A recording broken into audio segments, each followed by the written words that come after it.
ఇంత ఒక హ్యాండ్సమ్ హీరోని మీరు పెళ్లి చేసుకుంటున్నారు అండ్ న్యాచురల్లీ చాలా మంది అమ్మాయిలు ఆయనకి లైన్ వేసి ఉంటారు, ఫోన్ చేసి ఉంటారు, ఫోన్లు ఫ్యాన్స్ రకరకాలుగా హీరోయిన్స్ తో వర్క్ చేస్తారు. అండ్ ఇండస్ట్రీ కొంచెం అంటే అప్పట్లో చెప్పేవాళ్ళు దట్ ఇండస్ట్రీలో ఆ ప్రాక్సిమిటీ వల్ల రిలేషన్షిప్స్ తొందరగా ఏర్పడిపోతాయని చెప్పేసి. అంతే కదా, హీరో హీరోయిన్స్ మధ్య కావచ్చు. అప్పుడే కాదు ఇప్పుడు ఎప్పుడన్నా అంతే అది. బట్ ఎప్పుడు మీరు ఇన్సెక్యూర్ ఫీల్ అవ్వలేదు ఒక స్త్రీగా? అస్సలు లేదు. అంటే మీ మీద ప్రేమ తగ్గిపోతుందని అట్లా లేదు, ఎప్పుడు నాకు అనిపించలేదు. నేను ఒకటి ఏంటంటే బేసికల్గా నేను చాలా స్ట్రాంగ్గా నేను చాలా స్ట్రాంగ్గా బిలీవ్ చేసుకుంటా ఒకటి. రెండోది బికాస్ నేను కరెక్ట్గా ఉంటే నన్ను వదిలి ఎవరు వెళ్ళలేరు. నా పిల్లలు అవనివ్వండి, నా హస్బెండ్ అవనివ్వండి, నా ఫ్రెండ్స్ అవనివ్వండి. నేను కరెక్ట్గా ఉన్నంత వరకు, నా సైడ్ నుంచి ఏ ఇన్కన్వీనియన్స్ లేనంత వరకు, నేను వాళ్ళని అర్థం చేసుకున్నంత వరకు, నేను వాళ్ళకి ఒక అవకాశం ఇవ్వనంత వరకు వాళ్ళు ఎలా వెళ్తారు? ఎక్కడన్నా ఏ రిలేషన్షిప్లోనన్నా ప్రాబ్లం వచ్చిందంటే ఏదో ఒక అవకాశం వాళ్ళకి కల్పించడం వల్లనే వస్తుంది. అది వైఫ్ అండ్ హస్బెండ్ అవనివ్వండి, పిల్లల మధ్య అవనివ్వండి, ఏమన్నా అవనివ్వండి. మనం అండర్స్టాండింగ్గా, మనం కాంప్రమైజింగ్గా వెళ్ళిపోతుంటే గొడవలే రావు. గొడవలు రానప్పుడు వాళ్ళు మనకి దూరం అయిపోతారన్న భయము ఉండదు. నేను ఎప్పుడు అదే బిలీవ్ చేస్తా, అదే ఫాలో చేస్తా. ఇంతవరకు నేను సక్సెస్ఫుల్గానే ఉన్నా. సో నాకు ఎప్పుడు కూడా ఇన్సెక్యూరిటీ అనిపించలేదు. అదే నేను చెప్తున్నా మీకు, రాజశేఖర్ గారి దగ్గర నాకు నచ్చింది అదే. ఆయనకి ఫ్యాన్స్, అమ్మాయిలు, అభిమానులు ఎవరున్నా కూడా నాతో డిస్కస్ చేయకుండా, నాతో చెప్పకుండా ఏ ఇష్యూ ఉండదు. ఒకవేళ ఒక అమ్మాయి ఫోన్ చేసి మీరు నా దగ్గరికి రండి అని అన్నా కూడా నాతో ఆయన చెప్తారు. ఇట్లా పలానా అమ్మాయి ఒక ఫోన్ చేసి ఇట్లా నాకు ఫోన్ చేసింది తెలుసా అన్నది కూడా చాలా ఇన్సిడెంట్స్. అది ఒకరోజు అయితే ఆయన కంగారుగా ఒంగోలులో మేము షూటింగ్కి, అప్పటికి ఇంకా మా పెళ్ళి కూడా కాలే. బట్ అదే నేను చెప్పాను కదా, వి ఆల్వేస్ ఎప్పుడు అనుకునేవాళ్ళు మన ఇద్దరం పెళ్లి చేసుకుంటే బాగుంటుంది, కానీ పెళ్లి చేసుకోవడానికి అందరూ ఒప్పుకోవాలి. ఎవరికి అగెయిన్స్ట్గా అయితే నేను చేసుకోలేను అన్న కాన్సెప్ట్లో మేము ఉన్నప్పుడు నేను చాలా బోల్డ్గానే మేము లివ్ చేసామండి. మా పెళ్ళికి ముందు కూడా ఇప్పుడు మూవీస్ లైక్ నవభారతం ఈ సినిమాలంతా యాక్ట్ చేసేటప్పుడు ఆల్మోస్ట్ మేమిద్దరు ఒకే రూమ్లో ఉండేవాళ్ళమి. పక్క రూమ్లు ఉన్నా కూడా మోస్ట్ ఆఫ్ ద టైమ్ నేను తనతోనండి. మేము ఇండస్ట్రీలో మేము పెద్ద టాపిక్ కూడా అయ్యాం. చాలా మంది మా గురించి మాట్లాడుకోవడం కూడా జరిగింది. పెళ్ళి అవుతుందో లేదో మళ్ళీ మన నవ్వుల పాలు అయిపోయామే 10 మందిలో అని నేను ఎప్పుడు అనుకోలే. నేను అంటే ఎక్కడ ఏ రోజు నేను అనుకోలే. మా మదర్తో కూడా, మా మదర్ చాలా బాధపడేవారు, మా ఫాదర్ బాధపడేవాళ్ళు. ఇట్లా ఏంటి ఇంటర్వ్యూస్ అంత పేపర్లో ఇట్లా ఇస్తున్నారు రాజశేఖర్, వాళ్ళ అమ్మాయి వాళ్ళు చెప్తే వాళ్ళని చేసుకుంటానని, మరి మీరు ఇద్దరు ఇట్లా తిరుగుతున్నారు అనేవారు ఆయన. సో నేను ఒకరోజు మా పేరెంట్స్కి చూసి చెప్పేశాను, మమ్మీ ఇంతే. తను అది నాకు ముందే చెప్పాడు. సో వెదర్ ఆయన వేరే పెళ్లి చేసుకున్నా చేసుకోకపోయినా, నేనైతే తను పెళ్లి చేసుకోకుండా మేము ఇలాగే ఉంటాం, మా రిలేషన్షిప్ ఇలాగే ఉంటుంది. There will be no change in ఆ రిలేషన్షిప్.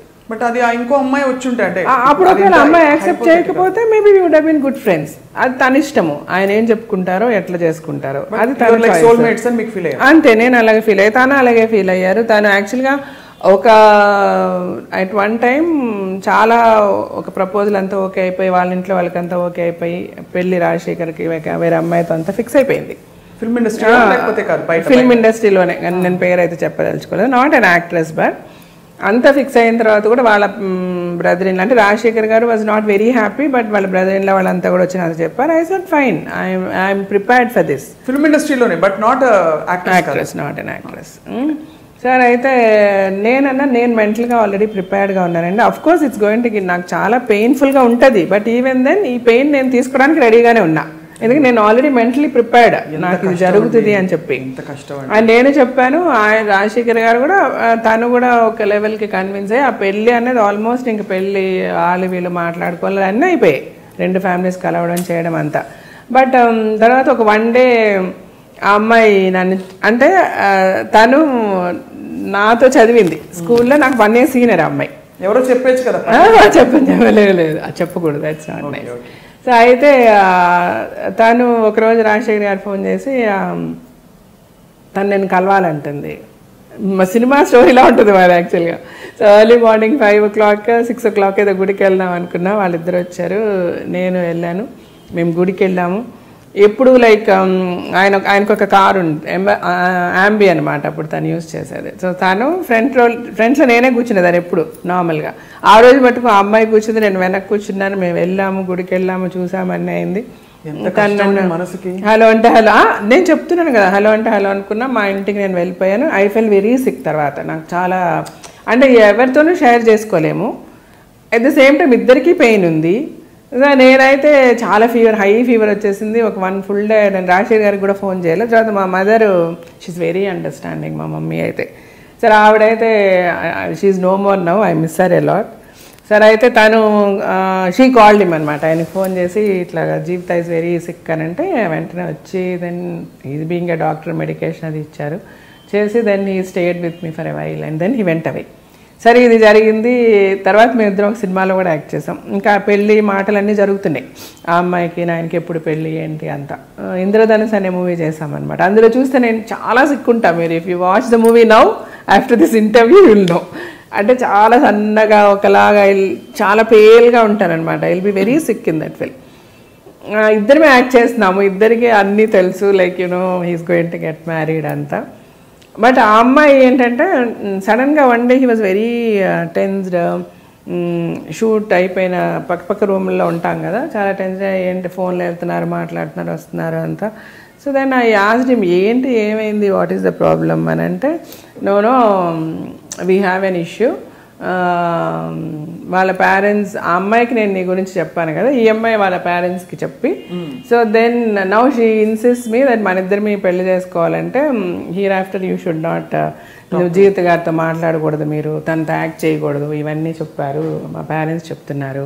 ఎందుకంటే అలా వదిలేస్తే అది మళ్ళీ ప్రాబ్లం అయిపోతుంది ఫ్యూచర్లో ఇలాగన్నారు. సో నేనైతే చెప్పేశాను చాలా క్లియర్గా, అది ఇంపాసిబుల్, నా లైఫ్ని మీరు డిక్టేట్ చేయొద్దు.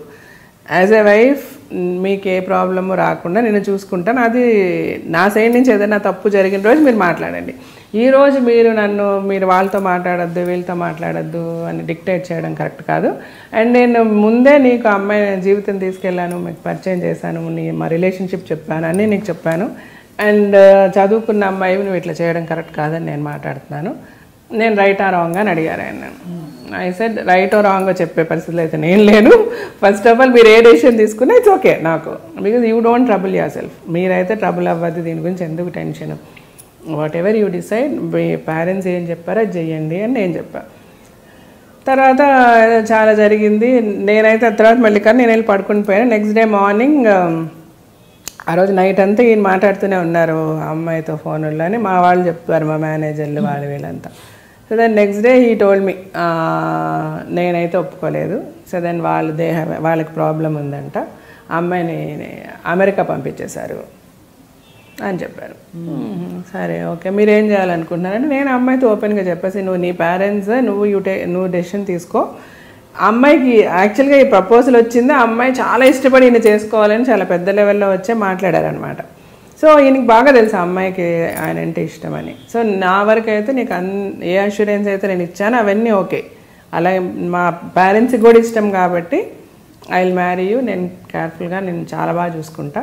బట్ జీవిత విషయం నేను ముందు నుంచి నీకు చెప్పిందే. తను ఎప్పుడు కూడా నాకు మంచి ఫ్రెండ్గా ఉంటుంది. మా రిలేషన్షిప్ ఎంతవరకు ఉంటుందని అది నీకు అనవసరం. మేబీ నేను తర్వాత కూడా తనతో మాట్లాడినేమో, అది వేరే. బట్ నాకు అది కండిషన్గా పెడితే నాకు నచ్చదు. అది నాకు I cannot take it. So you take a call, నీ పేరెంట్సా నేనా అని నేను చెప్పేశాను. తను వాళ్ళ పేరెంట్స్ మాట విని యూఎస్ వెళ్ళిపోయింది. ఫర్గెట్ ఇట్ అన్నారు ఆయన, అంతే. ఆ తర్వాత మామూలుగా మేము 2-3 ఫిల్మ్స్ యాక్ట్ చేసాము. మగాడు టైంలో ఈ మెట్ విత్ అన్ యాక్సిడెంట్. ఆ యాక్సిడెంట్ అయితే వాళ్ళ ఫ్యామిలీ. సో ఐడియా ఎక్కడి నుంచి వచ్చింది, పెళ్లి చేసేసుకోండి మీరు ఇంకా చాలు అనేసి? పెద్దవాళ్ళు చెప్పారా?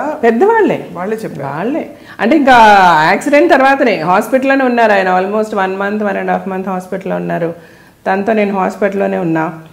ఆ తర్వాత ఇంకా హాస్పిటల్ నుంచి డైరెక్ట్గా వాళ్ళ ఇంటికే తీసుకెళ్ళాను. నేను మా ఇంటికి కూడా పంపేలా.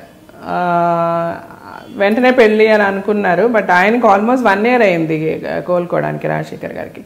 He was almost on crutches for about 7-8 months crutches మీదే ఉన్నారు తను. అప్పుడంతా నేను వాళ్ళ ఇంట్లోనే ఉన్నా. టోటల్ ఇంకా తను టేక్ కేర్ చేసిందంతా నేనే, నాకే వదిలేశారు మొత్తం. తర్వాత తనకు బాగా అయిన తర్వాత పెళ్ళి అని అనుకున్నాము. ఆ లోపల మా ఫాదర్ చనిపోయారు.